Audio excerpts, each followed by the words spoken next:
Blood का एक और नया इंटरेस्टिंग टॉपिक मैं आपके साथ शेयर करूंगी, दैट इज ब्लड क्लॉटिंग। पीछे वाला टॉपिक मेरे ख्याल से ब्लड ग्रुप आप लोगों ने पढ़ लिया होगा और काफ़ी इंटरेस्टिंग भी लगा होगा, शायद उसमें कोई डाउट भी नहीं होगा। तो नेक्स्ट टॉपिक जो आज हम कंटिन्यू करेंगे दैट इज ब्लड क्लॉटिंग। अब ब्लड क्लॉटिंग क्या चीज़ है, ब्लड के क्लॉट कैसे बनते हैं, ब्लड क्लॉटिंग एक्चुअली है क्या। जो ब्लड क्लॉटिंग है, blood clotting is a natural defence mechanism, natural defence mechanism of the body, natural defence mechanism. अब ये नेचुरल डिफेंस मैकेनिज्म क्या है, देखिए जैसे अगर सपोज किसी भी रीजन से स्किन के ऊपर कोई छोटा सा वुंड हो जाए, मैं किसी छोटे कट या वुंड की बात कर रही हूँ, कोई बड़ी इंजरी की बात नहीं कर रही, छोटा कोई कट या वुंड हो लग जाता है, सपोज एक नाइफ से या ब्लेड से, ठीक है, या शेविंग के टाइम इरेजर से स्किन के ऊपर कोई भी कट लग जाए, तो कुछ टाइम के बाद अगर हम उसके ऊपर कुछ भी नहीं लगाते, तब भी कुछ टाइम के बाद जो हमारा ब्लड है अराउंड 3 to 6 मिनट्स के बाद ब्लड के अंदर नेचुरल क्लॉट बन जाता है, हमारी स्किन के ऊपर नेचुरली जो है ब्लड का एक क्लॉट बन जाता है। तो वो जो क्लॉट होता है ब्लड का, उसकी वजह से क्या होता है कि अगर वो क्लॉट बन जाएगा तो उसकी वजह से ब्लड से बॉडी से ब्लीडिंग रुक जाएगी। इसीलिए जो ब्लड क्लॉटिंग है एक नेचुरल डिफेंस मैकेनिज्म है, जिसकी वजह से क्या होता है कि हमारी जो ब्लीडिंग है, जो हमारी आर्टरी से या जो वेन से ब्लीडिंग हो रही है, ठीक है, वो ब्लीडिंग रुक जाए। अगर ये ब्लड क्लॉटिंग नहीं होती, ब्लड फ्लो करता रहे, तो ultimately it will be injurious to the health. So blood clotting क्या है, blood clotting is a natural defence mechanism which will take around 3 to 6 minutes to form the natural clot after a minor injury in case of normal person, और blood जो flow time होगा that is around the 1 to 4 minute की cut लगने के बाद 1 से लेके 4 minute तक ब्लड का जो है बहता रहेगा, ब्लड जो है फ्लो करता रहेगा, और 3 से 6 मिनट के बीच में ही ब्लड की नेचुरल क्लॉटिंग हो जाती है। ब्लड की क्लॉटिंग होनी बहुत जरूरी टाइम है, मिनट्स तक। सो 1 to 4 minute it is the bleeding time, और 3 to 6 minute it is the clotting time. अब ब्लड का जो क्लॉट है, जो ब्लड क्लॉटिंग है, वो होती कैसे है, ब्लड जो क्लॉटिंग है वो होती कैसे। ब्लड क्लॉटिंग के लिए हम कुछ फैक्टर्स पढ़ेंगे पहले। जो फैक्टर्स हैं ब्लड क्लॉटिंग के लिए बहुत रिस्पॉन्सिबल हैं। आप लोगों ने 3 या 4 फैक्टर्स के नाम पढ़े होंगे, लेकिन जो ब्लड क्लॉटिंग में जो फैक्टर्स हैं जो हेल्प करते हैं, there are the 9 factors in the blood clotting, there are the 9 factors in the blood clotting. वो 9 फैक्टर्स कौन कौन से हैं, दैट इज फैक्टर 1, इनको हमेशा रोमन में लिखते हैं हम, इसको फैक्टर 1 में 1 सिंपल 1 में लिखेंगे, हमेशा रोमन में लिखेंगे। Factor 1 that is fibrinogen, note कर लें इसको साथ के साथ। Factor 2 that is prothrombin. Factor 3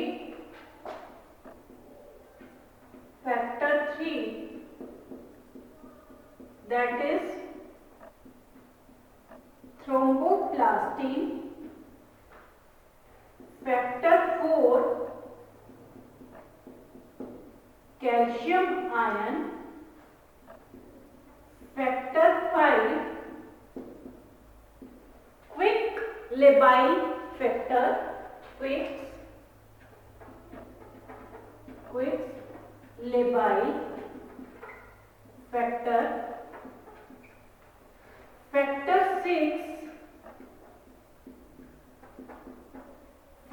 6 इसकी जो एग्जिस्टेंस है फैक्टर 6 की अभी प्रूफ नहीं हुई कि ये एक्चुअल में एग्जिस्ट करता भी है या नहीं भी करता। Factor 7 quick stable factor, quick stable factor. Factor 8, सारे मैं रोमन में लिख रही हूं इसमें। Factor 8 anti haemophilic factor, anti haemophilic factor. And last is factor 9 Christmas factor. Last is factor 9 Christmas factor. ये 9 फैक्टर्स हैं जो ब्लड क्लॉटिंग के अंदर हेल्प करते हैं। These 9 factors help in the blood clotting. अब हम प्रोसेस कंटिन्यू करेंगे। ब्लड क्लॉटिंग होती कैसे? ब्लड क्लॉटिंग होती कैसे? What is the process of blood clotting? सबसे पहले जब भी कोई इंजरी होती है, कोई भी कट लगता है, तो कट लगने की वजह से क्या होगा, जो प्लेटलेट्स सेल होंगे, कट लगने की वजह से जो platelets RBC, WBC and platelets, 3 बताए थे मैंने आपको। प्लेटलेट सेल्स होंगे, these platelet cell will release the thromboplastin. These platelet factors will release the, these platelet cells will release the thromboplastin. This thromboplastin will help to convert prothrombin into thrombin.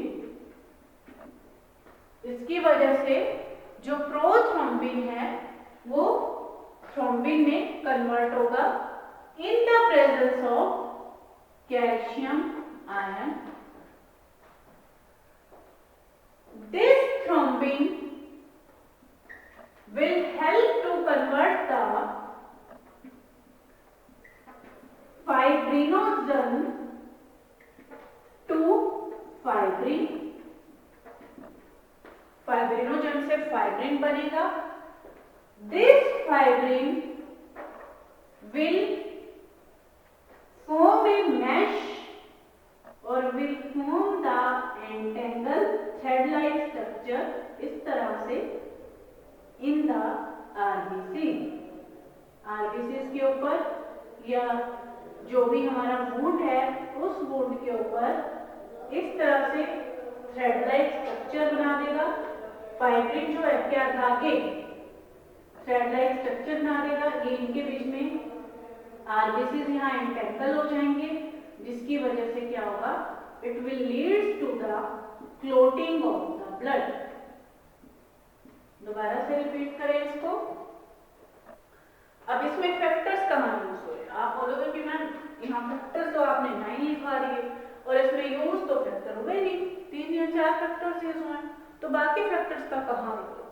देखिए, सबसे पहले जो platelets थे, जो हमारी rupture हुआ skin के ऊपर, जो प्लेटलेट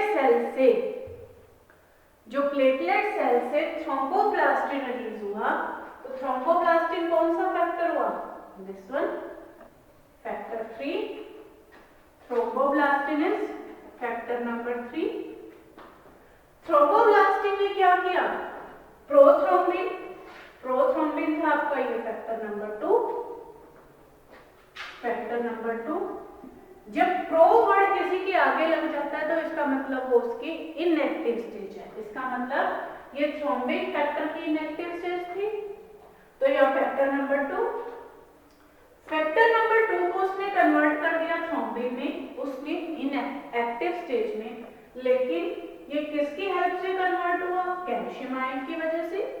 कैल्शियम आयन में कौन सा था, factor number 4। This is the factor number 4। Thrombin ने क्या किया, फाइब्रिनोजन को फाइब्रिन में कन्वर्ट किया। तो फाइब्रिनोजन कौन सा फैक्टर था, factor number 1। This is the factor number 1। उससे क्या बना, फाइब्रिन बना, और फाइब्रिन ने थ्रेड लाइक स्ट्रक्चर बना के जो आरबीसीज हैं, रेड ब्लड सेल्स हैं, वो इतना बारीक mesh like thread like structure बनता है कि आरबीसीज उसके अंदर जाके एंटेंगल हो जाते हैं और उससे क्या होगा कि क्लोटिंग स्टार्ट हो जाएगी। लेकिन अब ये फैक्टर 1 2 3 4 तो हो गए, फैक्टर 1 2 3 4 तो यूज हो गए, लेकिन बाकी के फैक्टर कहाँ यूज हुए। बाकी जो फैक्टर 5 है या जो फैक्टर 7 है, फैक्टर क्विक स्टेबल और क्विक लेबाइल फैक्टर, ये फैक्टर जब यहाँ प्लेटलेट से फैक्टर 5 एंड फैक्टर 7, ये जब प्लेटलेट से थ्रोम्बोप्लास्टिन रिलीज होता है तो ये फैक्टर 5 और फैक्टर 7 ही है जो प्लेटलेट से थ्रोम्बोप्लास्टिन रिलीज करने में हेल्प करते हैं, प्लेटलेट्स को एक्टिवेट करते हैं, सोए हुए प्लेटलेट्स को जगाते हैं कि स्किन के ऊपर वुंड बन गया है, स्किन के ऊपर कट बन गया है, जाओ जाके थ्रोम्बोप्लास्टिन रिलीज करो। ये फैक्टर्स हैं जो उसको बूस्ट अप करते हैं। फैक्टर 6 मैंने आपको पहले ही बताया था कि उसकी अभी तक एग्जिस्टेंस कहीं प्रूफ नहीं हुई है कि ये कौन सा फैक्टर है, इसका क्या फंक्शन है। फैक्टर 8 क्या है, ये एंटी हीमोफिलिक फैक्टर है। This one is the anti haemophilic factor. अगर फैक्टर 8 बॉडी में प्रेजेंट नहीं होगा तो इसकी वजह से ब्लड क्लॉटिंग नहीं होगी। चाहे ये सारी प्रोसेस चल रही है, फैक्टर 8 का रोल या फैक्टर जो 9 है, फैक्टर 9 का रोल एग्जैक्टली क्या रोल है वो अभी क्लैरिफाई नहीं हुआ है। लेकिन फैक्टर 8 को एंटी हीमोफिलिक फैक्टर, हीमोफिलिया होता है कि जब ब्लड की क्लॉटिंग नहीं होती, तो फैक्टर 8 अगर नहीं होगा तो ये सभी फैक्टर्स इवन प्रेजेंट होने के बाद भी ब्लड में नेचुरल क्लॉटिंग नहीं होगी। और जो फैक्टर 9 है उसको क्रिसमस फैक्टर इसलिए बोला है क्योंकि अमेरिकन जो निग्रोज हैं उनके अंदर एक पर्सन था जिसका नाम था क्रिसमस, उसके नाम पे ही इस फैक्टर का नाम फैक्टर 9 दिया गया। ठीक है, ये फाइंड आउट किया गया कि जो इस पर्सन की जो डेथ थी, इस पर्सन की डेथ ब्लीडिंग की वजह से, एक छोटा सा वुंड हुआ, छोटे से इंजरी हुई, उससे नॉन स्टॉप ब्लीडिंग होती गई और इसकी डेथ हो गई। अब जो अमेरिकन है थोड़े से तो होते ही हैं सिर्फ, उन्होंने फाइंड आउट किया कि एक कितनी सी इंजरी से, इतने से छोटे से घाव से पर्सन की डेथ कैसे हो सकती है। तो उन्होंने फाइंड आउट किया कि इसकी बॉडी के अंदर ये सारे 8 के 8 फैक्टर्स प्रेजेंट थे, लेकिन फैक्टर 9 था जो इसकी बॉडी में प्रेजेंट नहीं था। इसका मतलब कुछ तो ऐसा था जिसकी वजह से उसकी बॉडी में क्लॉटिंग नहीं है। अभी तक तो हम ये कह रहे थे कि जिसके पास फैक्टर 8 नहीं है उसकी भी क्लॉटिंग नहीं होगी, लेकिन ये फैक्टर 8 भी प्रेजेंट था उसकी बॉडी में, एंटी हीमोफिलिक भी फैक्टर था, तो लेकिन इसके बाद भी उसकी बॉडी में क्लॉटिंग नहीं हुई, उसके बाद भी उसकी डेथ हुई छोटे से इंजरी से, घाव से। उसके नाम पर ही इस पर्सन को फैक्टर 9 को क्रिसमस फैक्टर का नाम दे दिया। तो this is the complete process of the blood clotting. बहुत ही इंटरेस्टिंग टॉपिक है ये। ब्लड के टॉपिक से बड़ी एनर्जी आती है पढ़ने में। ब्लड के टॉपिक से बात करोगे कि इसमें एनर्जी कहाँ से? अरे एनर्जी ब्लड से तो ट्रांसफ्यूज होती है, ब्लड से जो फूड हम खाते हैं जो ऑक्सीडाइज होता है ब्लड सेल के अंदर, या हमारे जो सेल्स के अंदर माइटोकॉन्ड्रिया है, वहीं से तो बॉडी के अंदर एनर्जी आती है। तो ब्लड के टॉपिक को पढ़ने से तो एनर्जी आएगी।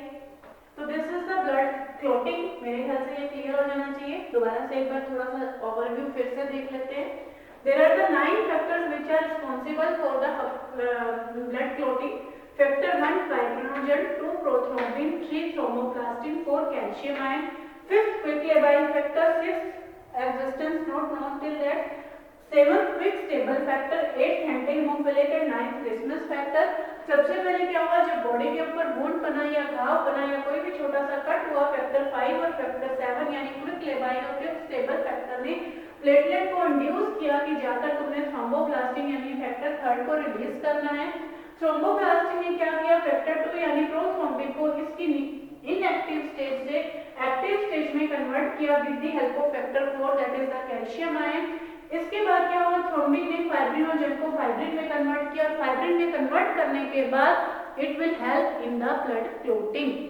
सो this is the complete topic. अगर आप वहां पे ब्लड क्लोटिंग में ये वाला चार्ट बना देते हो, ये फैक्टर इतना सा टॉपिक भी अगर आप उसमें लिख दोगे, चाहे आप पूरी थ्योरी इसमें लिखें या ना लिखें, तो भी आपको इस चार्ट के बेस के ऊपर you will got the full marks, you will got the complete marks.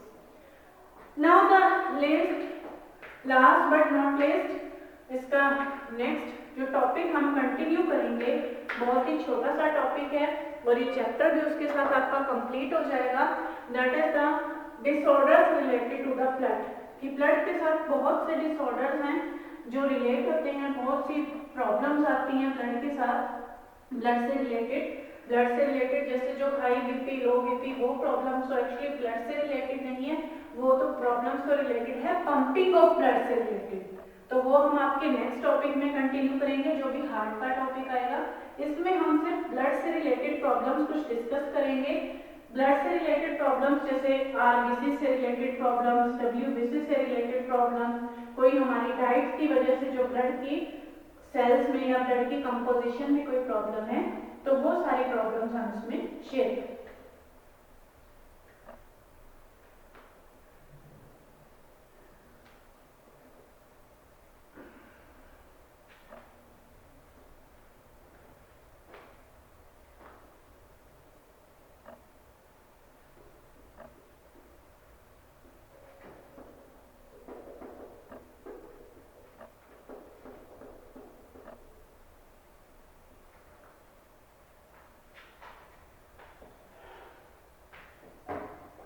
Now blood is disorders.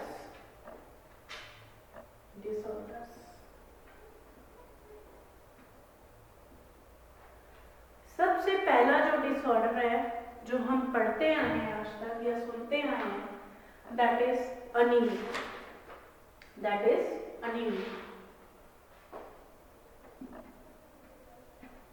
Anaemia क्या है? अनीमिया मीन्स ब्लड की कमी होना। किसी के अंदर ब्लड की कमी हो जाए किसी भी रीजन से, ब्लड की कमी का क्या मतलब है कि उसके अंदर रेड ब्लड सेल्स की कमी हो जाती है। There is decrease in red blood cells, उसको हम अनीमिया बोलते हैं। कह देते हैं ना कि उसमें खून की कमी है। खून की कमी की वजह से जब आप देखो कि छोटे बच्चों में अनीमिया बहुत जल्दी हो जाता है और उनको हम आयरन टैबलेट्स देते हैं खाने के, तो दैट इज द अनीमिया। अब अनीमिया के बहुत से टाइप्स हैं, बहुत से फैक्टर्स हैं अनीमिया के, कि क्या रीजन हो सकता है इसमें अनीमिया में। सबसे पहला जो इसमें अनीमिया है that is pernicious anaemia.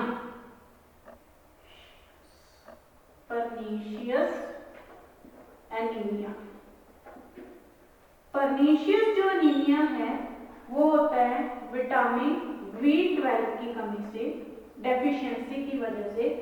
Pernicious anaemia में क्या होगा कि जो विटामिन B12 है वो आरबीसीज को बनाने के लिए या हीमोग्लोबिन बनाने का एक बहुत ही इंपॉर्टेंट डाइट है, इंपॉर्टेंट न्यूट्रिएंट है। अगर विटामिन B12 की कमी हो जाएगी तो उसकी वजह से पर्नीशियस एनीमिया होगा। दूसरा है iron deficiency anaemia. Iron deficiency anaemia नाम से ही क्लियर है कि अगर आयरन की डेफिशिएंसी हो जाएगी, तो एफपी मतलब आयरन की डेफिशिएंसी हो जाएगी तो हीमोग्लोबिन नहीं बनेंगे। हीमोग्लोबिन नहीं बनेंगे तो उसकी वजह से क्या होगा, ब्लड की कमी हो जाएगी, आरबीसी सेल्स कम हो जाएंगे। आरबीसी सेल्स कम होंगे तो ऑक्सीजन ट्रांसफ्यूजन कम हो जाएगा, ऑक्सीजन जो हमारी बॉडी में कैरी होना है उसमें कमी हो जाएगी। So this is iron deficiency anaemia. चौथा है इसमें haemolytic anaemia, haemolytic anaemia, haemolytic, haem यानी आरबीसी सेल्स, लिटिक मैंने आरबीसी सेल्स का टूटना। किसी भी वजह से अगर आरबीसी सेल्स का डिस्ट्रक्शन रेट बहुत फास्ट हो जाए और उसकी वजह से आरबीसी सेल्स के नंबर कम हो जाएं तो उसको हम बोलते हैं हीमोलिटिक एनीमिया। जैसे किसी भी डिजीज में मलेरिया के केस में आरबीसी की डिस्ट्रक्शन बहुत फास्ट होती है, मलेरिया, तो this is the hemolytic anemia, reason of the hemolytic anemia. Next is the aplastic anemia. Aplastic anemia मतलब जब ब्लड सेल्स कहां से बनते हैं? बोन मैरो से। अगर बोन मैरो की फंक्शनिंग रिड्यूस हो जाए, बोन मैरो अपना काम करना स्लो कर दे तो आरबीसीज की प्रोडक्शन कम हो जाएगी। अब आरबीसीज का लाइफ स्पैन तो 120 डेज था, 120 डेज में तो आरबीसी ने टूटना ही टूटना है, लेकिन बोन मैरो उस रेट से ब्लड नहीं बना तो उसकी वजह से एनीमिया हो जाएगा। एक है इसके अंदर मेगैलोब्लास्टिक एनीमिया। मेगैलोब्लास्टिक, ये परनीशियस एनीमिया तो विटामिन B12 की वजह से था। एक होता है इसमें मेगैलोब्लास्टिक एनीमिया, मेगैलोब्लास्टिक एनीमिया। इस केस में अगर फोलिक एसिड और विटामिन B12, यहाँ तो विटामिन B12 था केवल, यहाँ फोलिक एसिड और विटामिन B12 दोनों की कमी हो जाए तो उसकी वजह से जो एनीमिया होता है उसे हम बोलते हैं megaloblastic. So these are the anaemia which is the pernicious iron deficiency, haemolytic anaemia और एब्लास्टिक एनीमिया। इसी तरह से एक टर्म है पॉलीसाइथीमिया। पॉलीसाइथीमिया, ये सारी आरबीसी से रिलेटेड टर्म्स ही हैं जो मैं आपको करवा रही हूँ। नेक्स्ट डब्ल्यूबीसी से रिलेटेड भी आएंगी।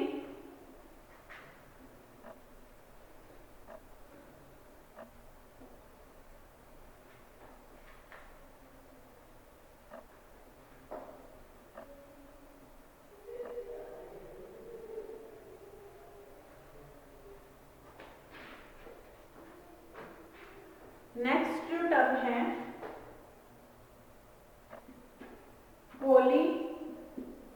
polycythemia, when there is increase in the production of RBC।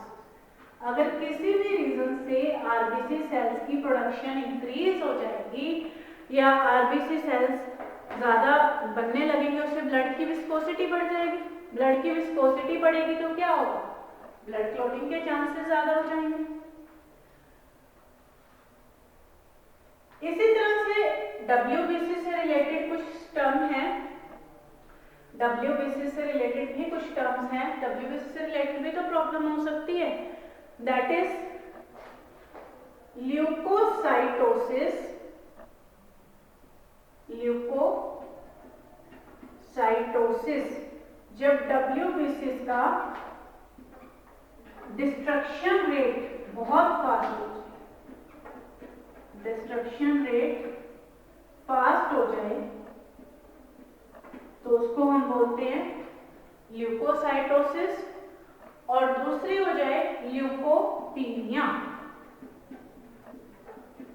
Leucopenia मतलब कि जब डब्ल्यूबीसी की नंबरिंग किसी वजह से कम हो जाए, किसी भी इंफेक्शन में, कोई भी बैक्टीरियल इंफेक्शन में जब डब्ल्यूबीसी सेल काउंट डिक्रीज हो जाए उसको हम बोलते हैं ल्यूकोपीनिया। एक और डिसऑर्डर है इसमें थ्रोम्बोसिस। थ्रोम्बोसिस होता है, थ्रोम्बोसिस जब कोई ब्लड क्लॉट बन जाता है। जैसे हमने सुना है कि जो हार्ट अटैक के मोस्टली चांसेस हैं, जो ब्रेन हेमरेज के, कि ब्रेन में क्लॉट आ गया था, हार्ट में क्लॉट आ गया था। तो क्लॉट कहाँ से आता है? जब ब्लड के अंदर किसी भी रीजन से, सपोज आरबीसी सेल जो पीछे एक मैंने डिजीज बताई है पॉलीसाइथीमिया, उसकी वजह से ही सपोज अगर विस्कोसिटी इंक्रीज हो जाए, विस्कोसिटी इंक्रीज होने की वजह से क्या होगा कि थ्रोम्बोसिस क्लोट बन जाएगा, जिसकी वजह से अटैक आने की वजह से। सो ये कुछ इंपॉर्टेंट टर्म्स थी जो ब्लड डिसऑर्डर से रिलेटेड थी। इसमें एक टॉपिक और भी है फंक्शंस ऑफ ब्लड, वो मैंने बीच बीच में आपको करवाया भी है। उसमें आप जैसे आरबीसीज के अलग से फंक्शन, डब्ल्यूबीसीज के अलग से फंक्शन, प्लेटलेट्स के, प्लाज्मा के, ये सारे फंक्शंस अगर आप इकट्ठे करके लिख लोगे कि ब्लड को कैरी ऑन करना, फूड ट्रांसपोर्ट करना, सारा वेस्ट मटेरियल ब्लड के थ्रू ही निकलता है, या जो प्लाज्मा के अंदर जो gamma globulin, alpha beta gamma globulin है वो एंटीबॉडीज प्रोड्यूस करके इम्यूनिटी प्रोवाइड करती हैं। फाइब्रिनोजन ब्लड क्लॉटिंग में हेल्प करता है, ये एल्ब्यूमिन ऑस्मोटिक प्रेशर या ऑस्मो रेगुलेशन में हेल्प करता है। सो ये सारे आपके ब्लड के फंक्शंस आ जाएंगे। तो इसी के साथ ये ब्लड का टॉपिक हमारा आज कंप्लीट होता है। तो नेक्स्ट लेक्चर में कुछ नया लेकर आएंगे। Okay, bye, take care.